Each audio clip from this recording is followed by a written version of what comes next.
আসসালামু আলাইকুম বন্ধুরা, আজকে আপনাদের সাথে একটা মিষ্টি মেয়ের পরিচয় করে দেব। আজকেও আমাদের বাড়িতে বেড়াতে এসেছে। আর এই যে তাহেরা, কে হয়তোবা অনেকেই চিনেন, আবার অনেকেই হয়তোবা চিনেন না। তো আজকে আমাদের বাড়িতে এই মিষ্টি মেয়েটি বেড়াতে এসেছিল।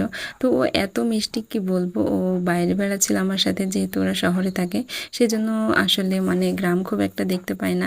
আর তাহেরা বরাবর উল্টা করে স্যান্ডেল পরে, কি জানি ছোট বাচ্চারা হয়তোবা এমনই হয়, বড় স্যান্ডেলও পরে আবার উল্টা করে স্যান্ডেল পরে। তো এইখানে ও খেলছিল, আর এইখানে খেলছিল আর আমি দেখছিলাম। তো ও এত মজা করে খেলছিল, আমার খুব ভালো লাগছিল ওর খেলা দেখতে। আর আমি শুধুই মাত্র ওর খেলা দেখছিলাম, আর আমি ওকে যেটা বলছি ও সেটাই করছে। আর আমি ওর সাথে আমিও আসলে খেলা করছি। এইদিকে তাহেরা ওর সাথে খেলা করছে, আর ওরা দুইজনা বেশ আনন্দ করছিল, ভালোই লাগছিল ওদের আনন্দ দেখতে। আর মেয়েটি এতটাই মিষ্টি বলেও বোঝাতে পারবো না, টুকটুক করে হাঁটছে, আর যেন আমার এতটাই ভালো লাগছে। তো ছোট বাচ্চারা আসলে কিছু বোঝে না, তো ওরা কিন্তু আসলে